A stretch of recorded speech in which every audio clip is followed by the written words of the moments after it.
We're live. So nobody wanted this, nobody asked for it, but we're doing it anyway. Welcome to the Stormbreakers Weather Report, the podcast where the Marvel Crisis Protocol gets a forecast. I messed that up pretty badly, but that's okay. I'll be your host, Devin. Devin Cross specifically.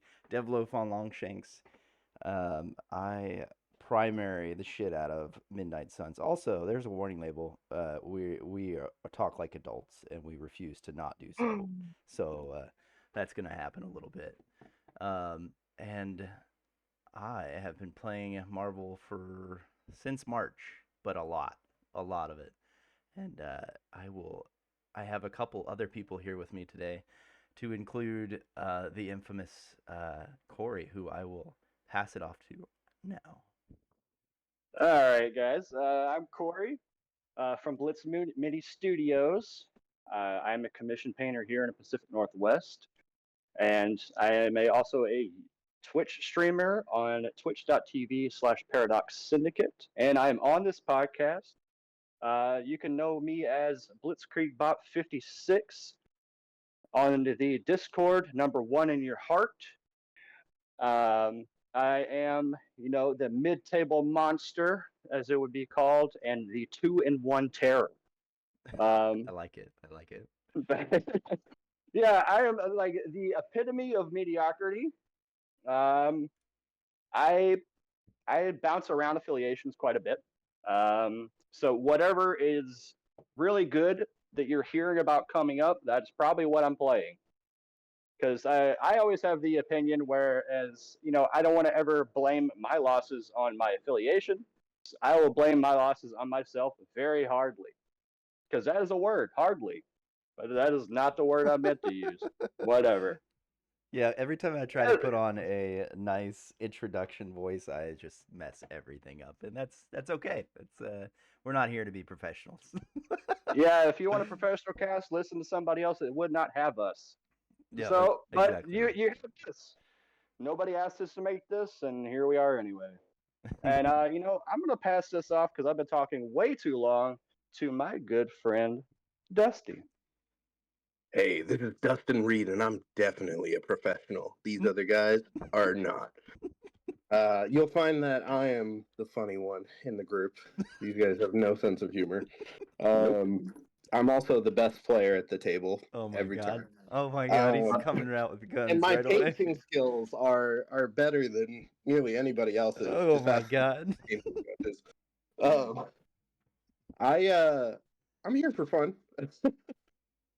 I play Marvel Crisis Protocol as often as I can, usually at least a game a week. I'm by no means a sweaty. I like to joke around and have fun growing the community. And so, I hope to get to talk to these guys and really share the darkest recesses of my mind, like I do once a week when I play MCP. Nice. I love it, Justin. Not only did you start out by taking shots. Dustin with the D. I said Dustin. I said Dustin. It may Nuh-uh. I Listen to the recording. Okay, I'm sorry. It is recorded. If I said Justin, I didn't mean to. I said Dustin. But my point was that you came out the gate swinging not only at me about being the best player here, but also at Corey by saying you have the best painted models. Yeah, well, I think pretty highly of myself, and I think the listeners will get to know that pretty quickly. You think they're gonna think just as highly of you as you think of yourself? I don't know if that's possible. Absolutely Actually, not. No, I don't think no, that's possible. Yeah. nobody can do that. Okay. All right, so I'm going to go ahead and get this out of the way. Dustin probably is a better painter than me, but he paints fucking 3 models a year. So Dude, I'm up if it's to like a leap 450 year, already. I don't. yeah. I think. I don't know. I've never seen any of his finished models because because they're all His nothing. Killmonger's beautiful. I love his conversions though. I've seen some of his conversions and I want them badly. Um, but yeah, taking us back to the task, the subject at hand. We are all part of a community called the Stormbreakers, MCP. What would you call us? A team, I suppose. We're located up in the Pacific Northwest. Primarily play out of a business called Paradox Trading Post.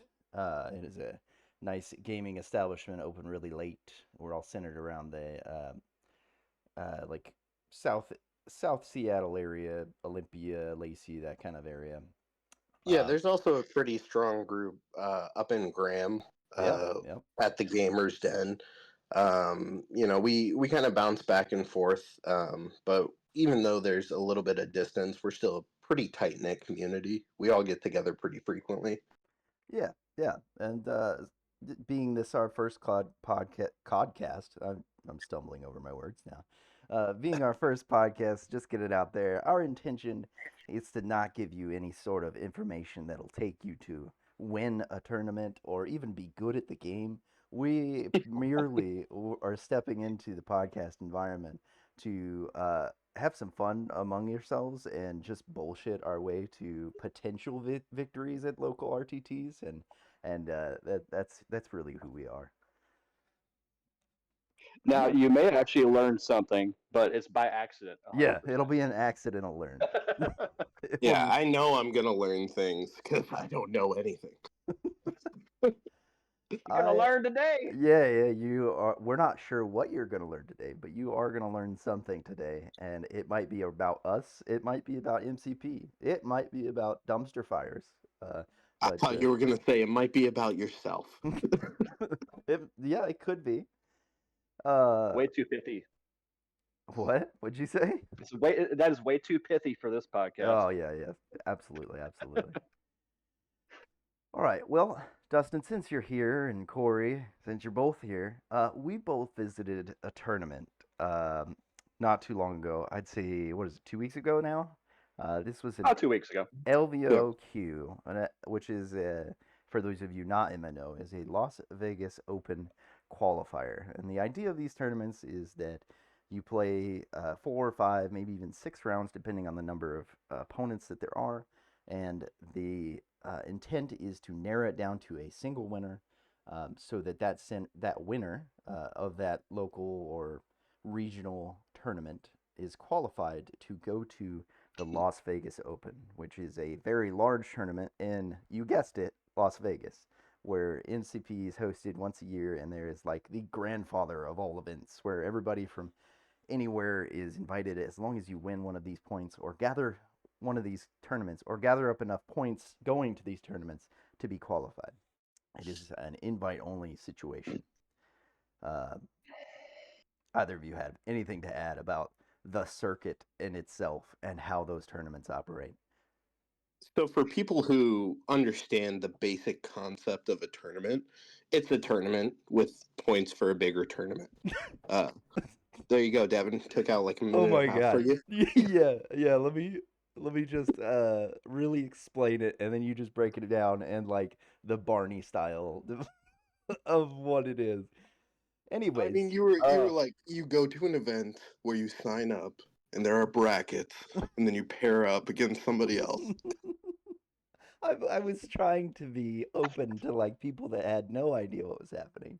But you're right. Most of our listeners, they probably already know what it is. Uh, yeah, a feeder event, if you will. Mm. so let's talk about it. Let's see. I think I'll pull up the records here, but let's talk about the list that you took, and let's talk about your record, and kind of the results of the event. I'm gonna start off with you, Corey. Tell us about what you took. All right. So, as I mentioned before, I am a true asshole in what I bring. So, what I brought was Asgard.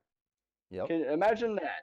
So, Why does that make you an asshole, Corey? Let's dive into it. well, all right. Well, it makes me an asshole because they're just very far above the curve of where they should be, in my opinion, and most people's opinion I talk to. Some people even say that opinion incredibly loudly, and to a lot of people, and then their face gets very red, and then they go home and drink a lot of Jack Daniels.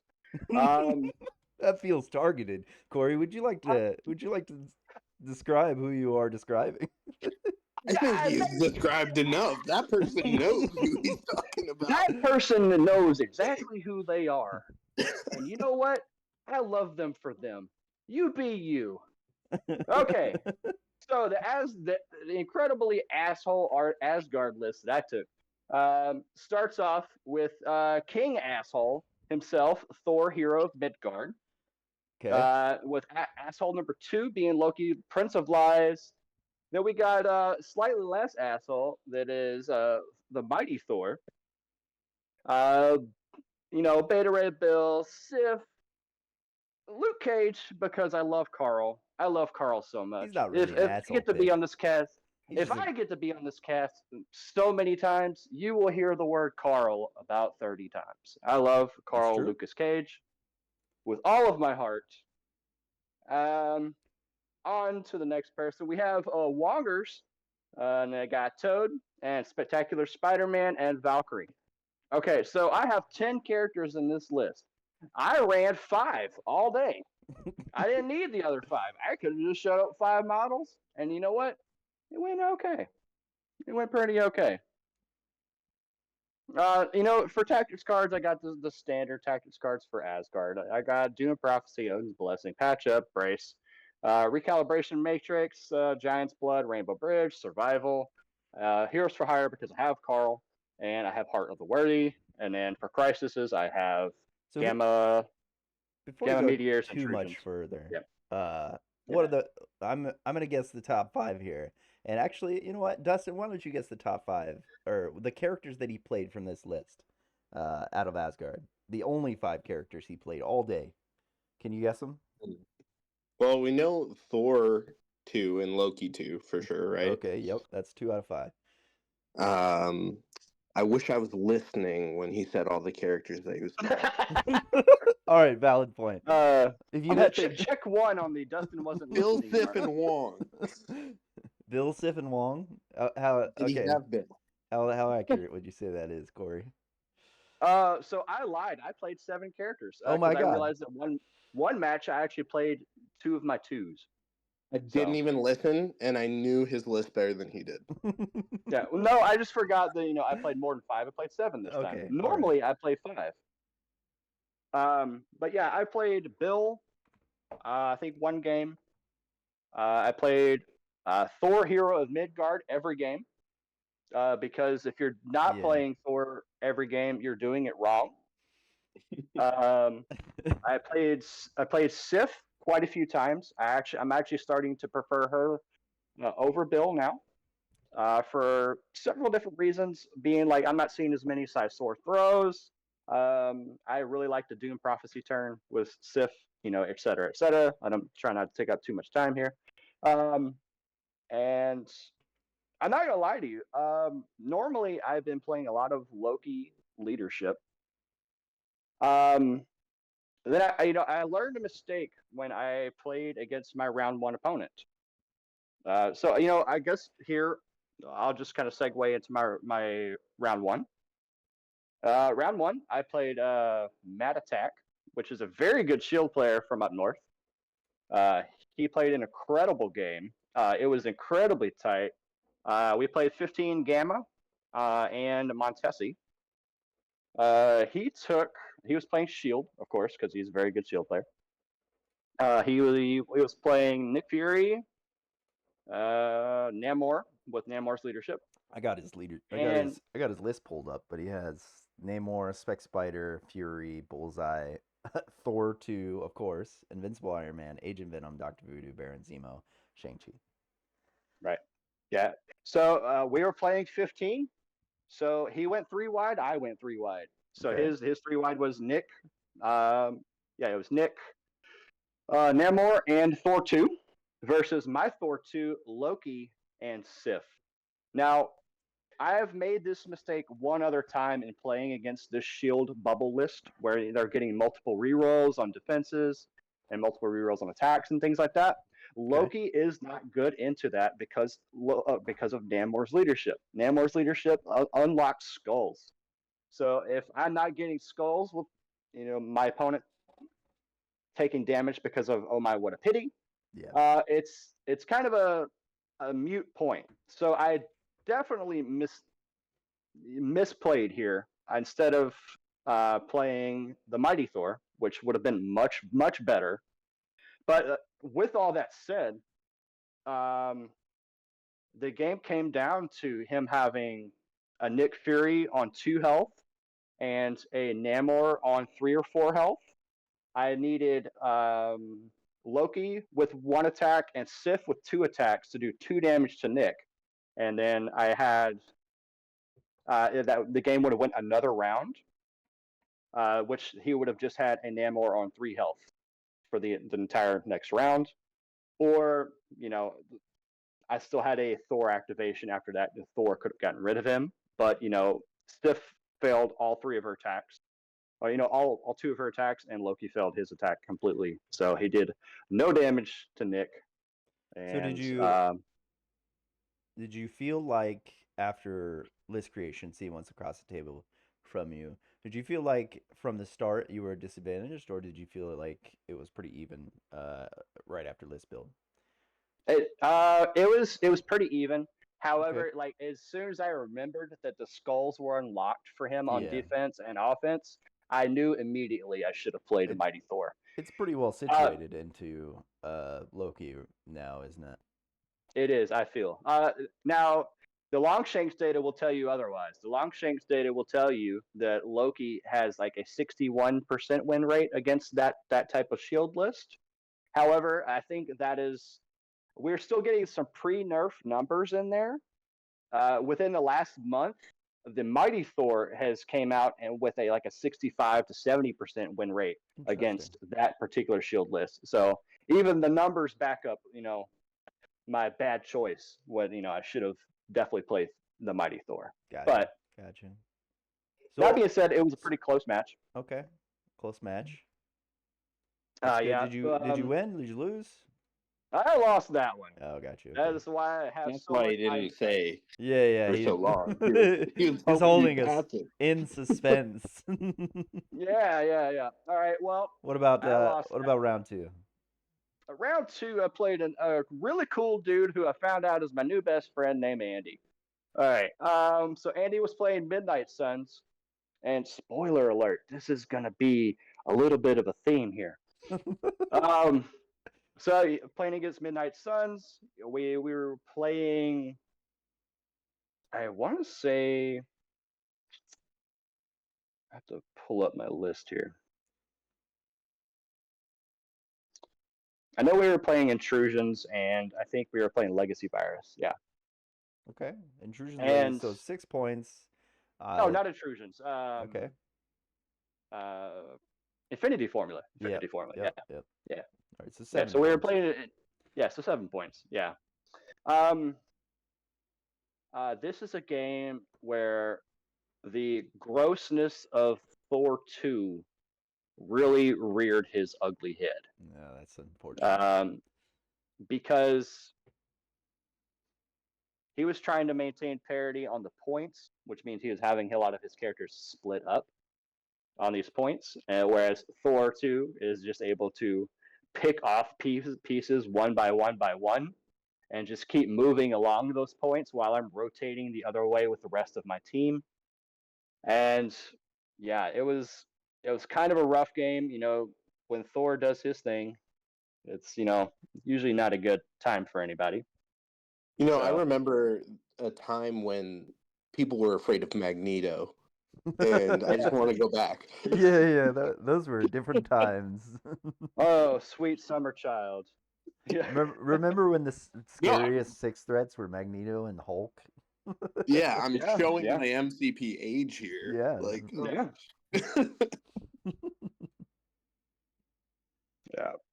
So, let me pull up my games here, actually.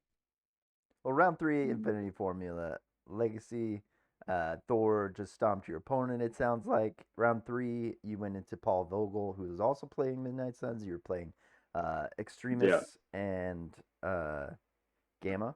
So a D shape, a Senators with Gamma, so an E shape with a bunch of extracts right in the middle. Yep. Looks like you guys went 19 threat, so I'm assuming Thor 2's involved here. Thor 2 is involved. Did he take eye Hulk on this one? He did not. He went very wide. Okay. Which, I'm not sure was the best decision on his point I or mean, there's on his there's part, but 10 he points definitely wanted. across the board there. Like there's Yeah, definitely the potential to outscore, but it's an E shape, so you're all stuck together, right? What are right. you more concerned about as an Asgard player? Like if somebody brings a super efficient wide team, or like just a tall team that can go kind of blow for blow with you? I mean, it really depends on the shape of the secure, in my opinion. If they're going super wide and they have a wide shaped secure, then I'm a little more scared. So like Mhm. webs on a Because D shape. webs on a D shape is a nightmare fuel, in Gotcha. my opinion. Um, but I also forgot to mention for my last game, after playing Loki, I'm like, I think probably in my rest of my games where I should have been playing Mighty Thor, I'm just going to keep playing Mighty Thor. I see that. And it kind of came up really really impactful on the Infinity Formula too. Just Okay. being able to throw people off of points with her builder and just charging onto other points and stuff like that. So I feel like she's much better on these wider secures for one. So yeah, I went with Mighty Thor in my second game, and spoiler alert, in my third game I also went with Mighty Thor Interesting. because I knew that he was going to have to be clumped up, and her spender, whenever she gets a wild, is dealing 2 damage to anybody that's near him. So I did so much just extra ping damage with her spender and Thor's wild on his builder, just doing extra little chip damage to people like Black Cat, who are hard to get Yeah, damage that's onto. a big deal. It is a big deal. Now he was also playing. So he was playing Black Cat. He was playing uh, the Mummy. He was playing Blade. He was playing. There was. He was playing Dracula, Interesting. and yeah, I know he went 6 wide. I'm just trying to remember what the way they were, but the big ones were Dracula, of course, and he was playing Sacrifice and things like that. So I'm forced to attack into Dracula. Um, Spoiler alert for this. I dazed Dracula without ever attacking him. You just threw stuff So at that him? was I threw a size 4. He blocked nothing, and then Thor threw himself at Dracula and dazed him. Yeah, that's one way to get around him. Like he's got a lot of Yeah, potential for clapback. But if you just keep throwing stuff at him and your list always like it has the capability to do so on one character even, I might add. yeah, Uh yeah.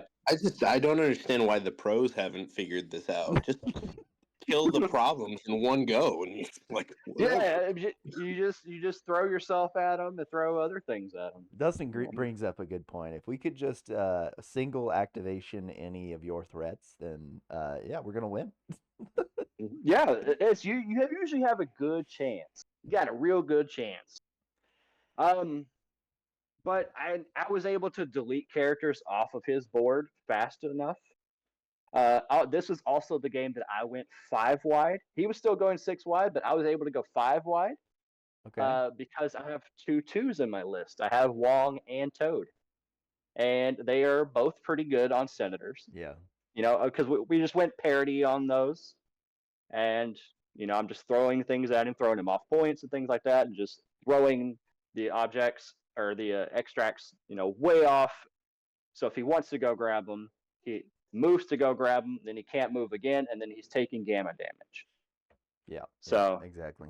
It's but yeah, I was too just able to out attrition him too much in that game. pressure from your affiliation down the center. It feels like Yeah, if you don't have to go that far, and Thor already has a lot of placement for himself, then you're gonna be double tapping every turn and throwing something and throwing yourself. It's a lot to deal with, it was a especially lot to deal with. especially as an attrition or as a affiliation in Midnight Suns, where your only benefit is that you have siege and like one turn you'll get a little more extra benefit to attrition. Yeah, yeah. What about that Yeah, so I last was just game? able to. Yeah, so moving on to the last game, I played one of my good friends that is also a Stormbreaker, but he's an up north Stormbreaker. We played John Boots Gray. Um, I was playing Mighty Thor again because we were playing on intrusions and hammers. So Loki is also not good on intrusions, just because like you're able to be outpositioned very easily with Loki, especially That's on something interesting. where you're just teleporting all the time. So you're not able to set up your bubbles nearly as well, whereas Mighty Thor is able to just move wherever she wants to. It's yeah, I'm really finding myself playing Mighty Thor a lot more than I am Loki. So Okay. yeah, if you think I'm wrong, come at me. I don't care. I'm having a lot more success with Jane.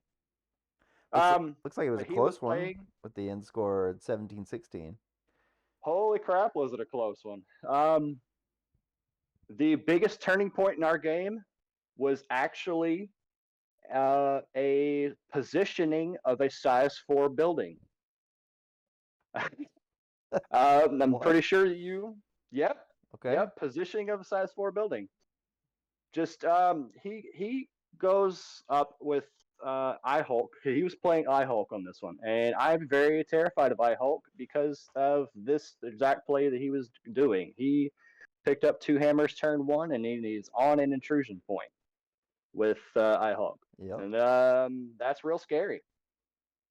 I know that he's not going to be coming through any of those intrusion points because he doesn't want to drop those hammers, but he has so much mobility with the cards and the bump and the gamma leap, etc., etc., etc.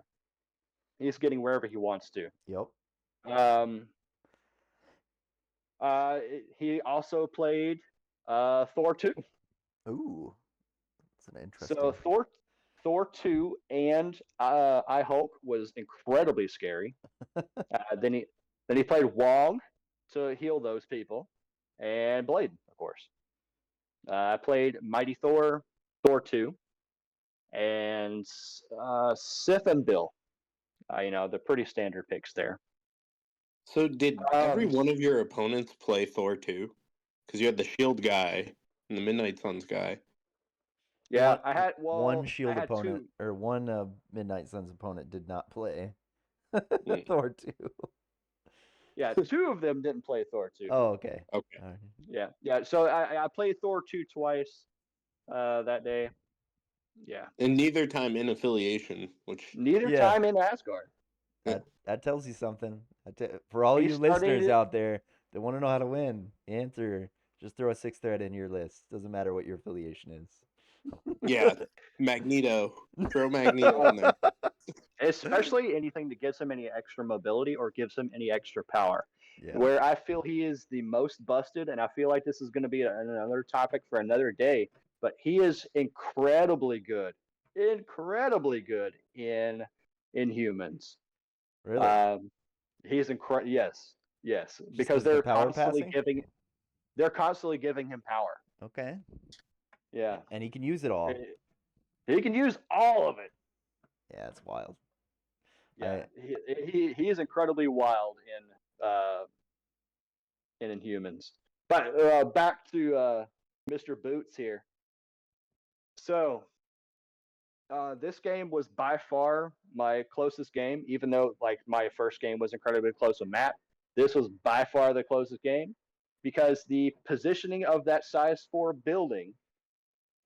I'm just going to kind of cut to the end game here because sure. it was kind of a really big slog fest. I was able to take out his mighty or his Thor 2 quite early, which I felt gave me a little bit of attrition advantage there. But he's able to keep me off of points and keep points parity very, very, very close. So the more that he started kind of getting closer and closer with that 2 hammers on that Eye Hulk, and then he was able to take down someone with a hammer, and he had 3 hammers. Ooh, it's dangerous. That starts becoming the super spooky, scary point. But the turn that he was able to get the 3rd hammer and Days Sith gave me priority. Oh, okay. And Sith with priority and a ton of power is going to Doom Prophecy herself, Ooh. and Spender and Master Swordswoman into Mr. I Hulk. So we got 11 dice, full rerolls going into him. And then I have another builder, or maybe, yeah, I think I did the builder first, actually, to gain enough power to get the Okay. Spender. So I did a builder with the Master Swordsman, and then the Spender with the Master Swordswoman, which did probably around, I think, 9 damage to his Eye Hulk. So I still had my Thor 2 left.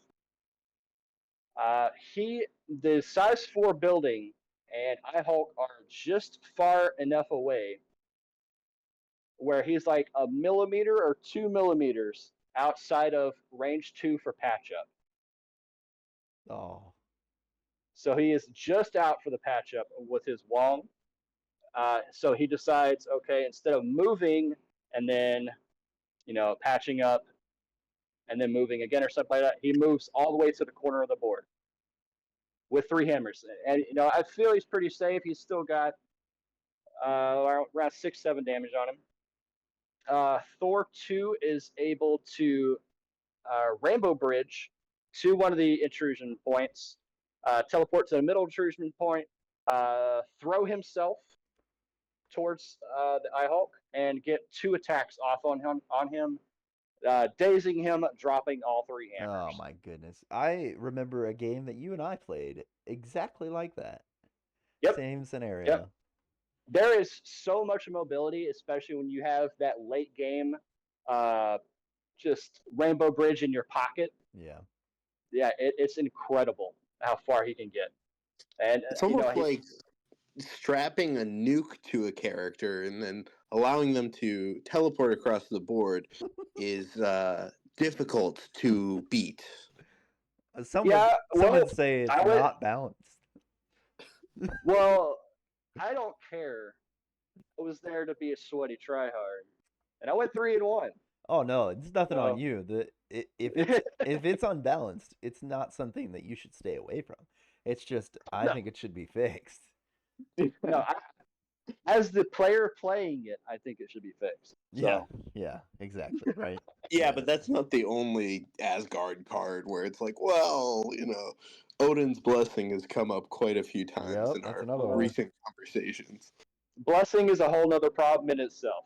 Yeah. When you have such like 9 and 8 health characters, and you're just like, let's take what away. If that spike would just do 1? Let's take away exceptional healing from all the healing factor characters and leave it with,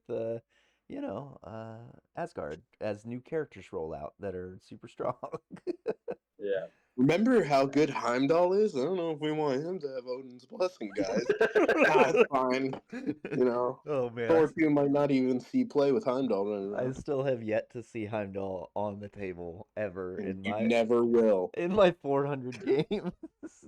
He's at the end of the Rainbow Bridge. It's just the other end. Well, that would insinuate that he was the gold pot or something. When he he's got to guard one end of it. Yeah. Oh man. All right. Well, but Corey, overall, good tournament. You went what, 3-1? Is that what I'm seeing here? 3-1, yeah. 3-1. That's pretty good. Yeah, I went 3-1. You placed yourself in the top 10. Specifically 6th, which is pretty good. Yeah. I assume that you got some LVO points for that. Which is nice. And then we've got, we'll have you start in here, Dustin. Just go over your games. I know we had a very fun one, the 4th one, that we could probably both go over because we were both in it. Yeah. What did you take? Let's be briefer than Corey was, but I could read the dictionary faster than Corey explained his games. What did you take? Tell us about your matches, and then why don't you tell us how you feel afterwards? Yeah. So I took Web Warriors, and before everybody is like, "Oh, he's a sweaty tryhard," this was like my 10th game with them. So I'm not expecting much, but I took Black Cat, Amazing Spider-Man, Agent Venom, Ghost Spider, Scarlet Spider, Spectacular Spider-Man, Spider-Man Miles Morales, Spider-Woman, Baron Zemo, and Toad. There's a lot of spiders in this name. You can't I you mean, it's can't Web just say, Warriors. "Hey, I'm gonna move Spider." No. Um, and then I mean, my team tactics in Crisis, I can go over them, but it's pretty much what you expect. Standard It's stuff. Standard stuff. it's Web Warriors and Zemo. So I think the restricted cards were Brace and Fallback. And then I took as wide extract or secures and extracts as I could, because I don't want to face Asgard on an E map. Yeah, I absolutely. don't want to face anybody on an E map, but Fair. that happened. Interesting. So I started off the day strong. I played against another player, Jeremiah, playing Criminal Syndicate, and he was pretty new, Okay. but he played well. I think that it was a nice counterbalance to my newness with the affiliation, because I was more familiar with the game mechanics than he was, but uh, I was missing things on my character's cards and stuff like that. Um, so we got Hammers and Extremis, and basically I out rotated him. As spiders are often to do. Yeah, Ben was super cool because he has a 2-cost web whip that pulls an enemy character towards him, S, and then he places within one of them. So, compared to other web warriors' web swings, it's probably a little bit less distance on average, but there's so much utility when you're pulling a rhino off a point and just Yeah. taking it. Non-size Uh, restricted pulls. Turns out yeah, really good. yeah. So it was 17-14, really good, fun game. And then in the second match, I was actually playing against Hydra, and it was Strucker Hydra. Okay. He was running Abomination, which was super cool. Uh, we got Montesi and Superpowered Scoundrels. This is one where throughout the course of the day, I found myself struggling on when should I take Black Cat or when should I take Gwen Okay. or should I take them both. Yes. And this is one where I think I took Gwen when I should have taken Black Cat, because his characters were just popping my characters. Okay. And I needed somebody to go up front to try and stay at parity on points, so Black Cat would have filled that role better. Yeah. Um, but we ended 19-20. He took it. And it Close was it game. was just a really good game. He apologized many times throughout the game for his dice, Okay.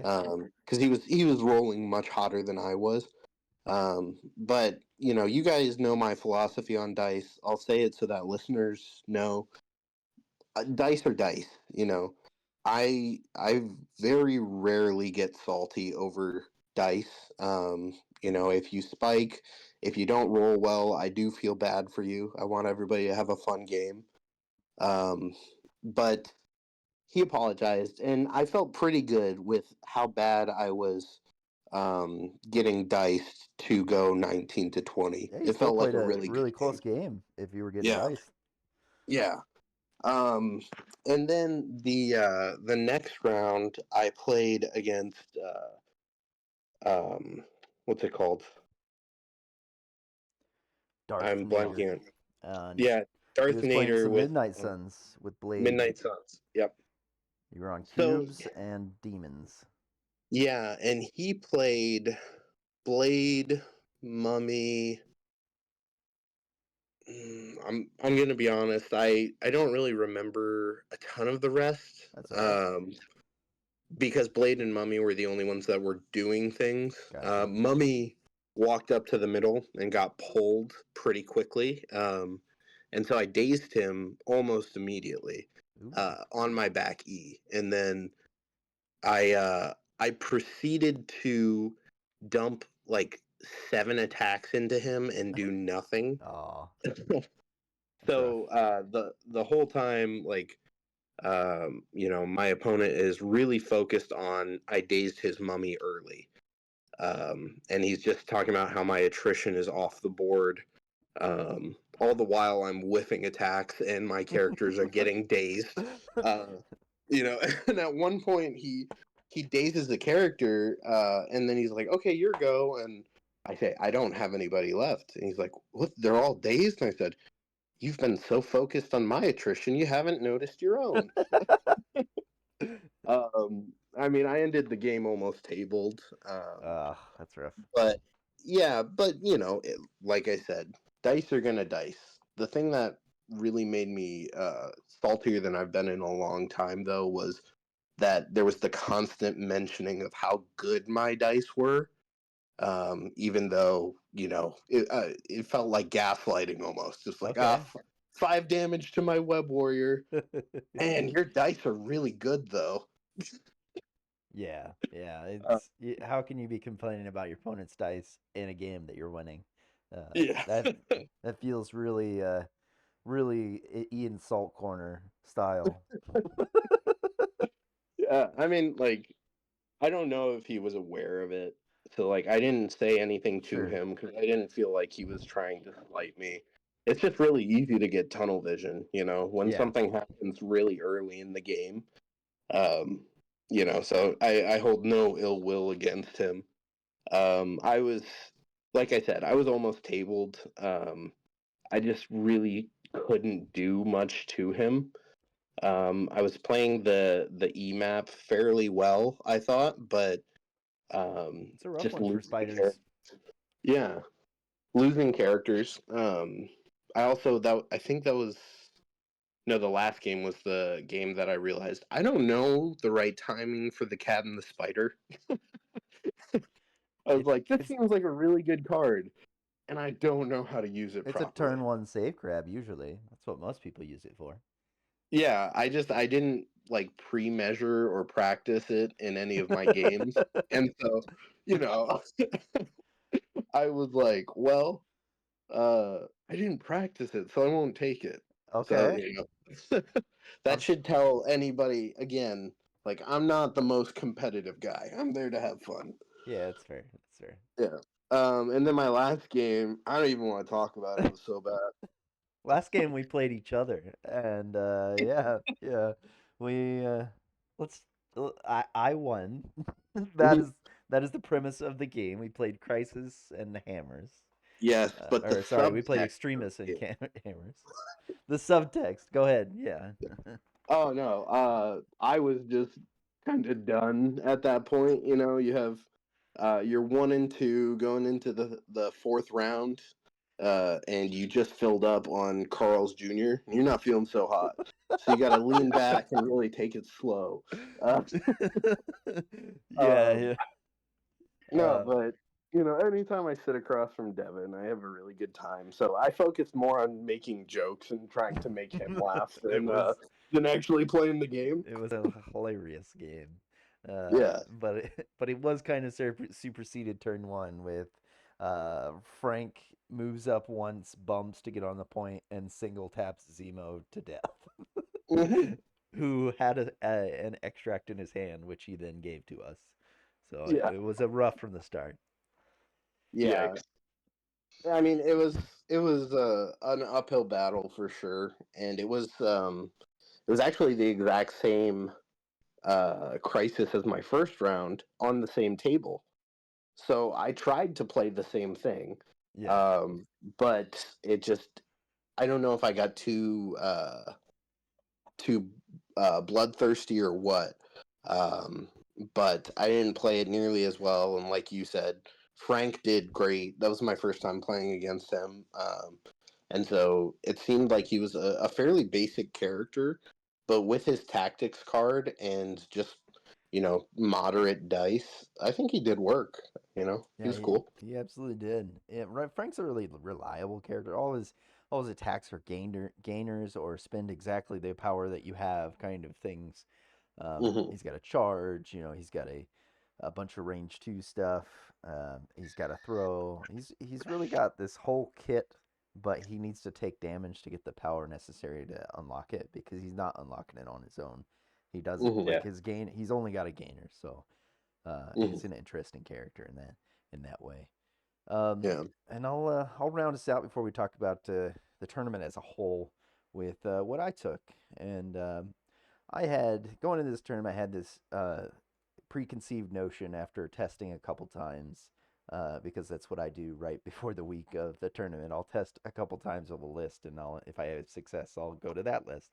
I had this preconceived notion where Corey painted me a very nice Dracula and a very nice Frankenstein werewolf and the mummy, and so I wanted to take all of those, and I wanted to take this castle that is a terrain piece that comes with Dracula.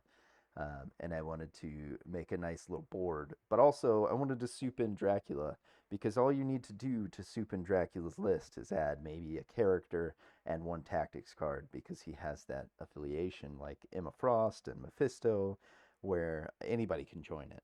So I thought to myself, if I get, like an E shape or something that Midnight Suns don't want to be going up against, like Asgard, I'll switch to Dracula. And so that's kind of what I brought. I've got Blade, Immortal Hulk, Dracula, Werewolf by Night, Frankenstein's Monster, Dr. Voodoo, The Mummy, Drax, which was a suit just for Dracula, Shuri, which is a suit for my Midnight Suns because she's fucking awesome, and Wong.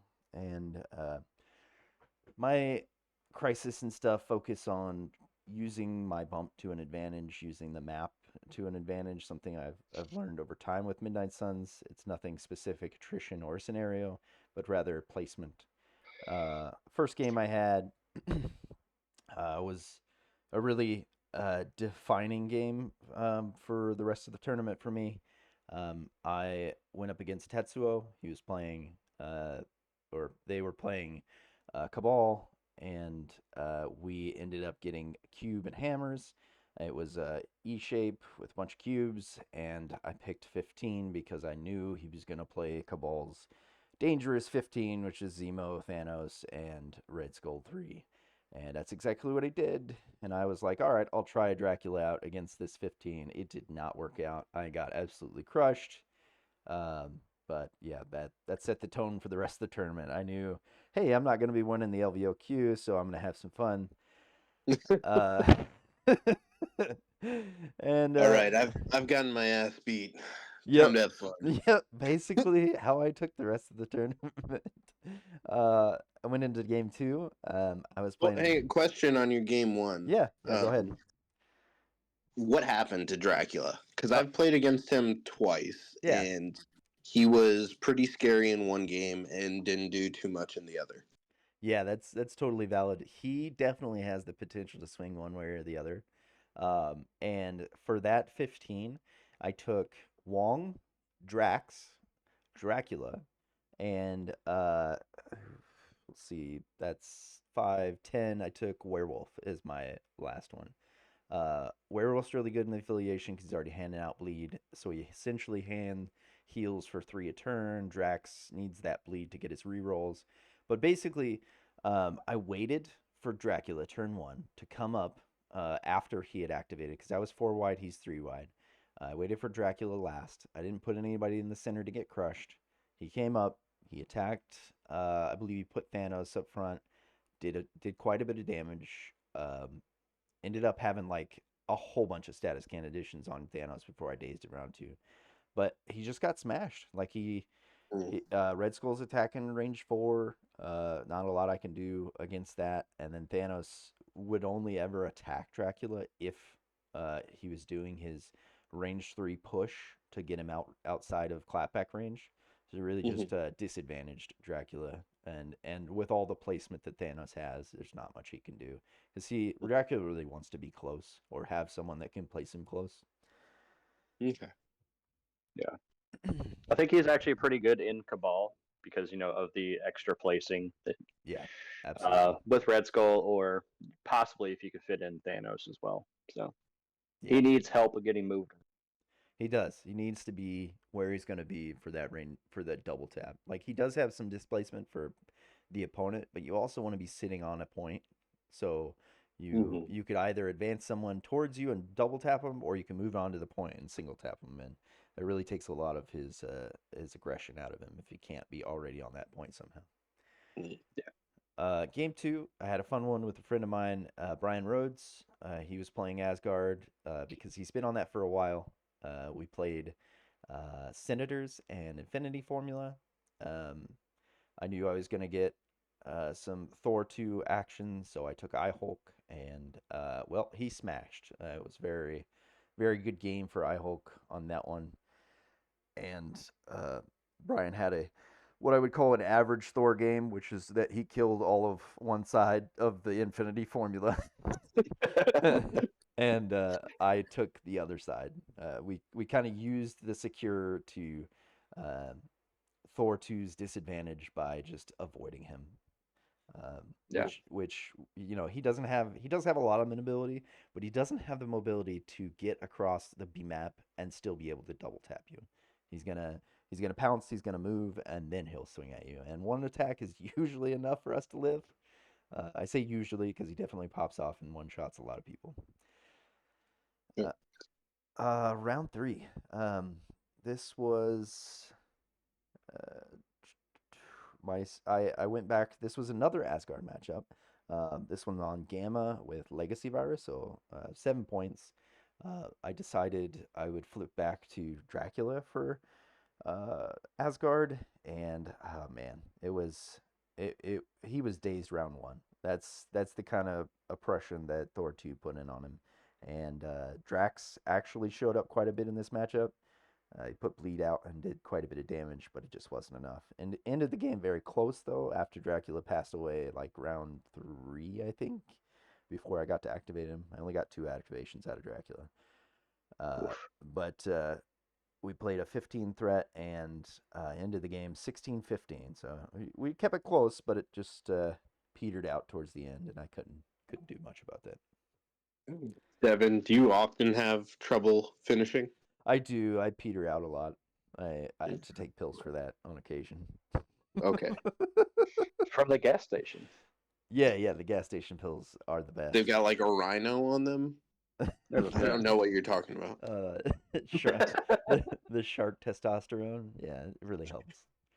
And then we've already talked about my last one here. I played a absolutely despicable opponent and Dustin, and turn one, Frank just walks up to a D shape on the side and dazes Zemo from full health, and that put me like 3-1 on the extracts. And then on the other side of the D, Dr. Voodoo proceeded to 2v1 both Ben Riley and Miles Morales, and No damage.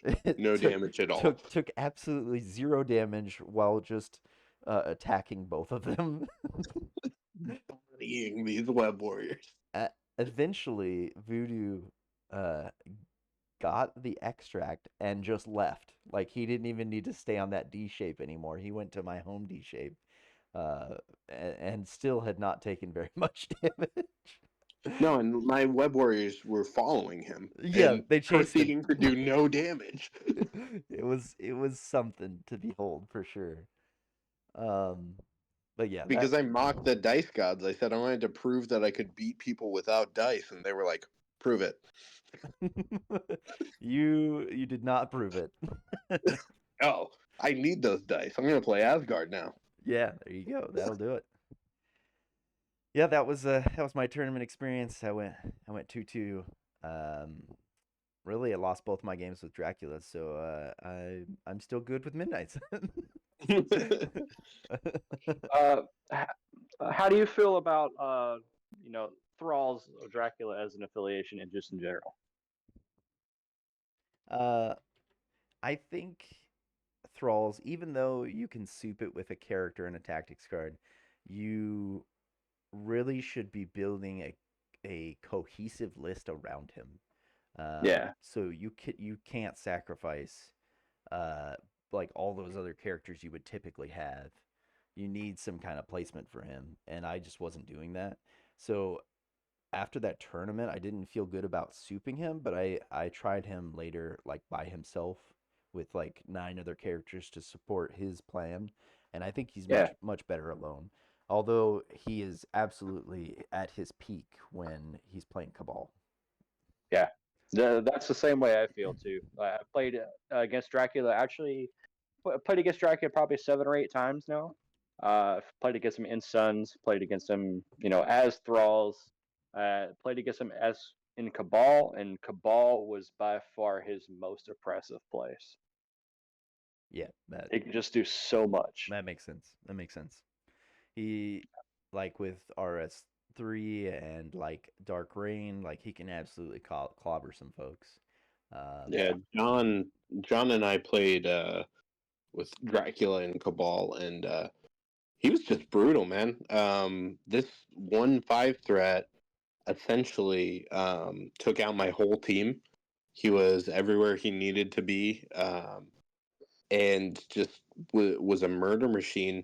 I ended up winning that game because I had played the points game pretty well, but it was just like, oh, it was one of the games that taught me like web warriors are tanky, but they're not that tanky, okay? They cannot go up against a Thor 2 or a Dracula, as it turns out. Yeah. Hit me with a mystic attack. See how fast I fold. Yeah, absolutely. All right, so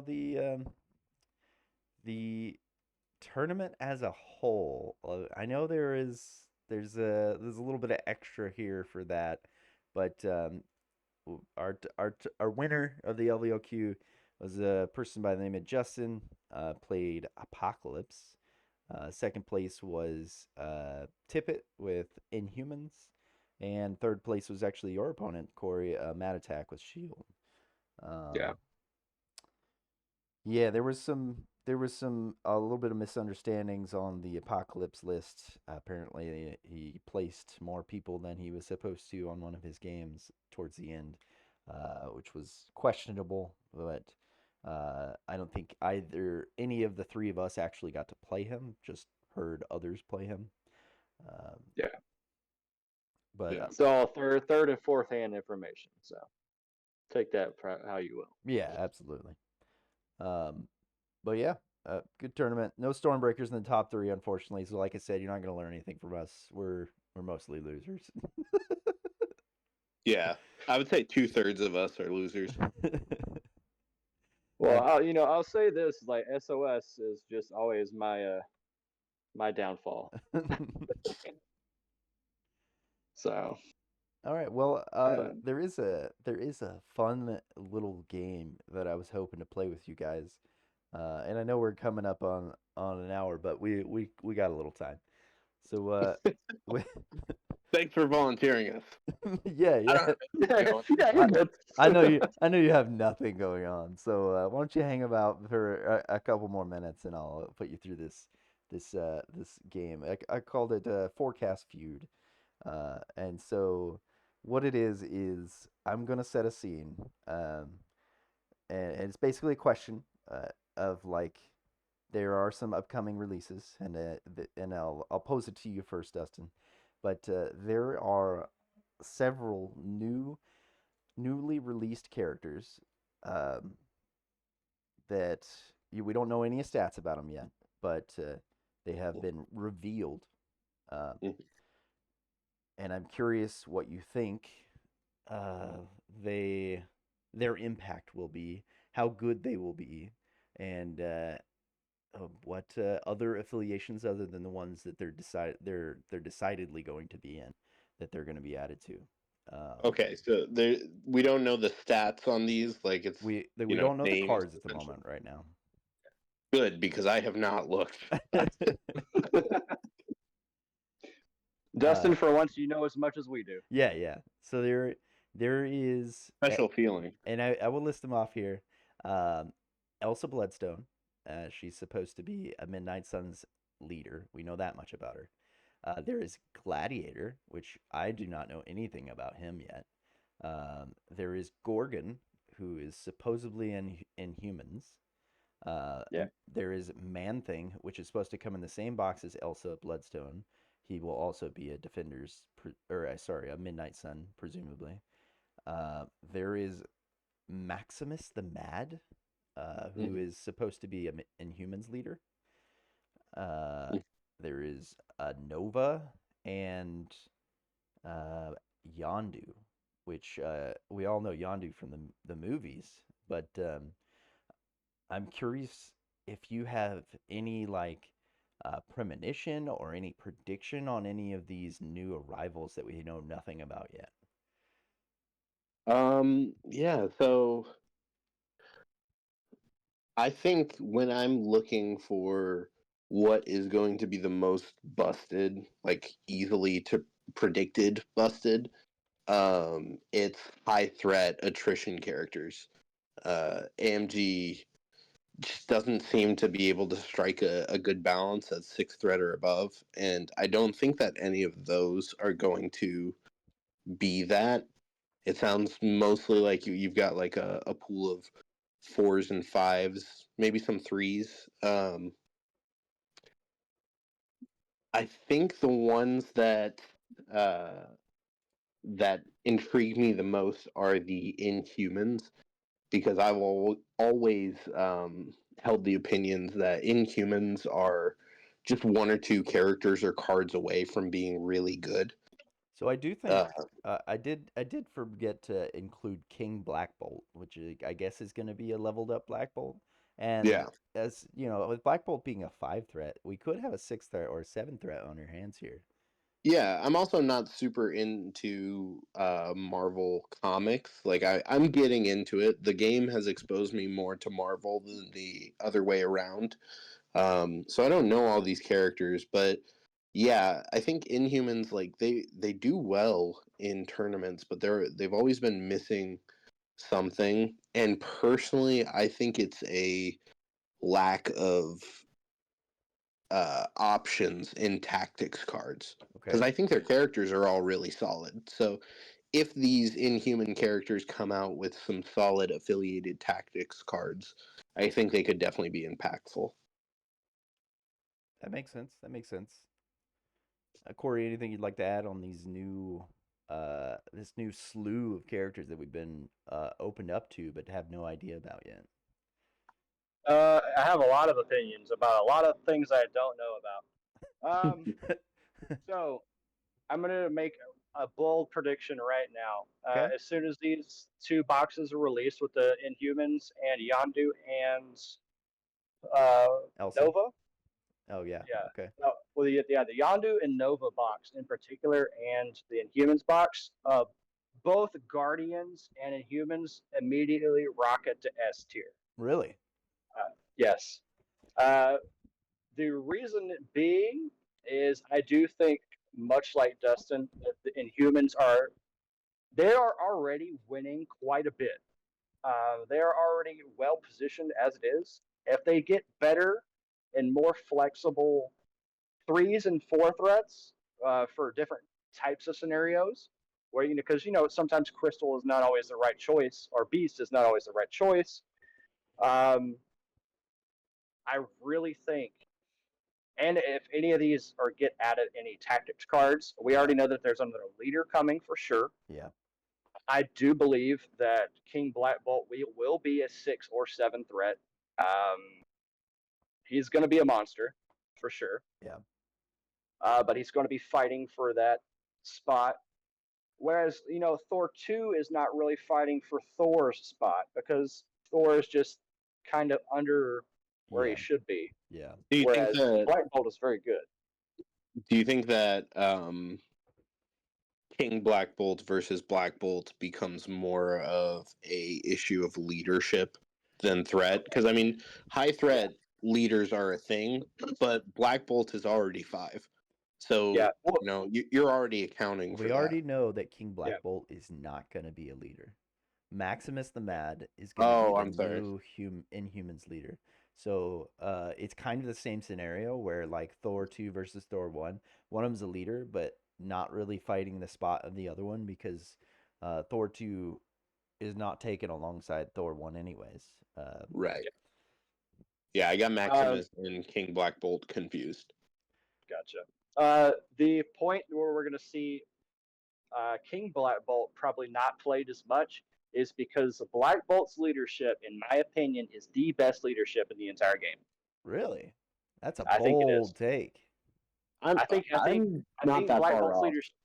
Yeah, it's either Black Bolt or Kingpin, in my opinion. Wow, those are I think those are the two best bold leaders. statements.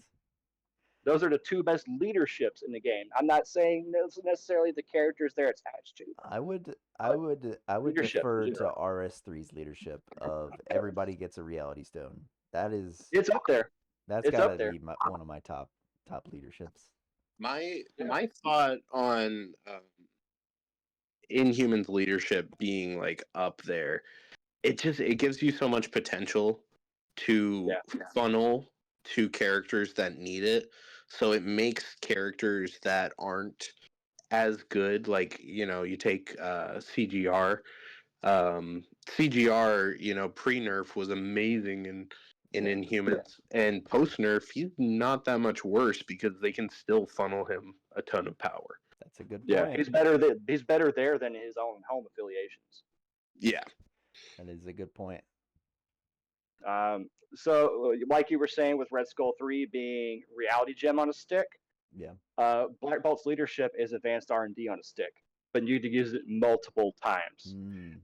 The more experienced you are with that leadership, the more use you get out of it, and the more busted it becomes over time, especially when you're funneling all this power into these big, chunky characters like Thor 2.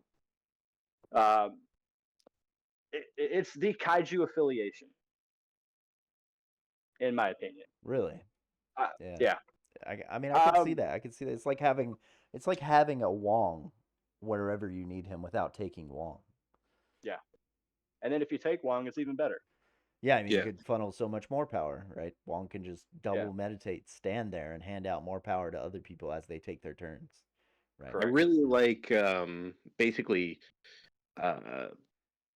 putting stakes on new affiliations that I think are coming up. Like I got into Wakanda because I saw that it did have some really good characters, but more importantly, it had some awesome tactics cards.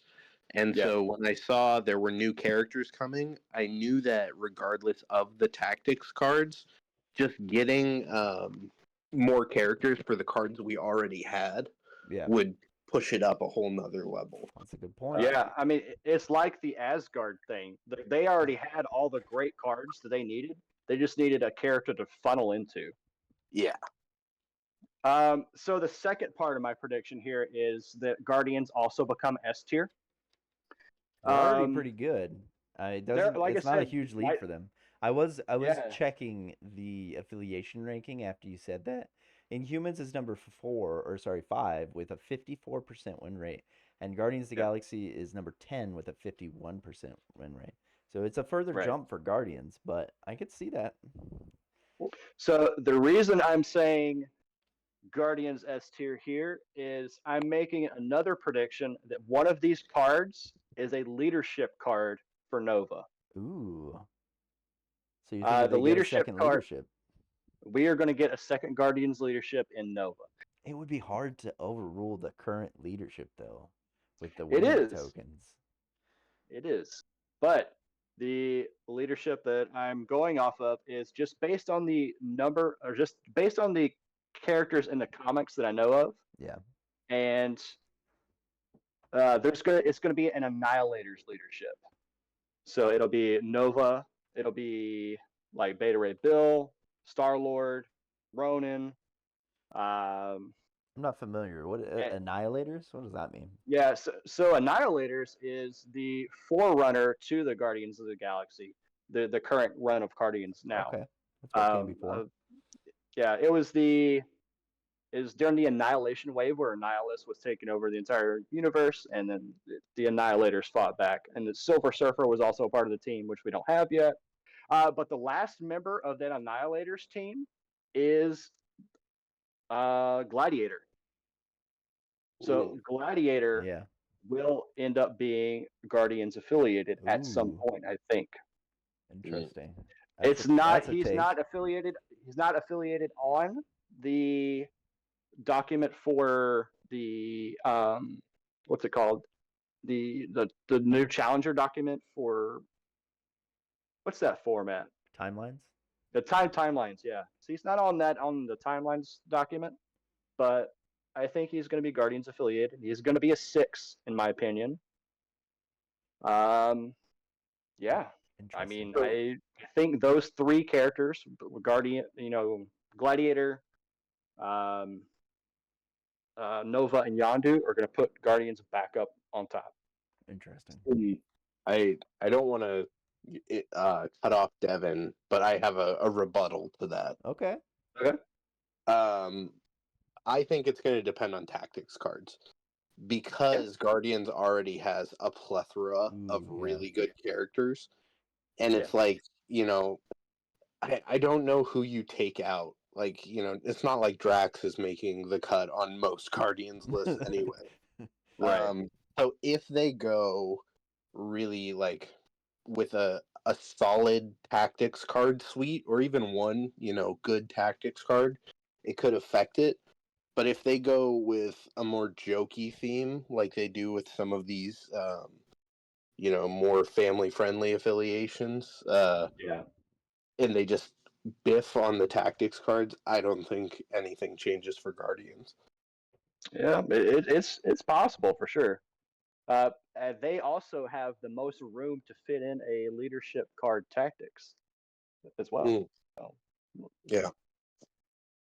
Interesting. kind of like Interesting. the Emma issue where they have plenty of space to fit in a tactics card for their leadership. All right. But Well, I know you both have super important lives to get to here after this podcast. So I'm gonna round this up here for the end. And before we close out completely, is there anything you guys would like to plug? We'll start with Dustin. Yeah. So I totally forgot to do it at the beginning of the I episode. noticed, so I made sure to mention it here. But I host a quarterly hobby swap meet. And it rotates around. This time it's going to be December 15th from 1 to 6 p.m. at Paradox Trading Post in Lacey. Um, we have 44 tickets for people who would like to bring hobby stuff to buy, sell, or trade with others. So you can get a ticket if you have things you want to display. Just for space reserving purposes, it is a free event. But if you just want to, pick up some awesome deals, just show up. You don't need a ticket. But yeah, I mean, every day or every time we've done this, I make it a little bit bigger and a little bit better. It's such a fun day. I've personally walked out with, several $100s in value gain for the money that I've spent, which, by the way, every time I go, I never bring any money because I swap to get money. So, I specifically remember every time I go that you do the trade up game where you start yeah, with like somebody's pocket lint and you end up with like a Lamborghini. yeah. This past one, I started with, so I bought, okay, 2 swaps ago, I bought a Thousand Suns army for $18. I bought it for the cultists, but it came with the whole army, including a new in-box Magnus. So that was already just this really Yeah, insane deal. yeah. And then I took the Scarab Marines and the Terminators out of it, and I swapped those all the way up to like an Imperial Knight, new in box, a Demon Prince, and a ton of like vintage sealed Warhammer units. So like, it's just bring some junk you want to get rid of, and you'll walk away happy. Yeah, absolutely. I last time I went, I ended up trading some Warhammer stuff for some MCP, like an MCP core box and like 30 characters. Yeah, It was pretty good. yeah. There's always somebody that's like, I tried this game out, wasn't for me. So, December 15th, right? December 15th is Yep. it? December 15th, 1 through 6 p.m. Paradox Trading Posts. Be there or find a square and meet. And I'll send you the link so that you Yeah, can I'll put post it. and I'll make put the sure. link in the description, Yeah, as this will be posted on YouTube. awesome. All right, Corey. You sometimes have important things going on. Would you like to plug anything? I mean, I don't know about important, but I have a lot of things going on. All right, what do you got for So us? I am the owner and operator of Blitz Mini Studios. It is a commission painting service here in the Pacific Northwest. I do all of Devin's models, so I mean, All of them. there's all of them. So that's my big business is Blitz Mini Studios. You can find us, out on Blitz Mini Studios on Facebook and Discord, and I Also stream. does coaching, guys. Yeah, I also do some coaching and paint tutorials and painting lessons and things like that, going along with the commission painting. So I can show you how to do it, or you could have me do it myself. Either way, Yep. Yep. either way, I'm happy. He's a really good painter. I'm okay. Maybe one of the best. I don't know about that. Best in the area, at least. But Maybe I have one of them. also, Yeah, I mean, Ian's like right up there with him. And they fight for leadership in different ways. On I was paint. actually talking about myself. Oh Thanks yeah, for- okay. Well, I didn't even take you into consideration because you don't finish models. So how do we judge things that aren't finished? You know what? There's a sex joke in there somewhere. It I is. don't know. there is one. yeah. So the other thing is, I also stream every Friday from 11 to 1 on Twitch.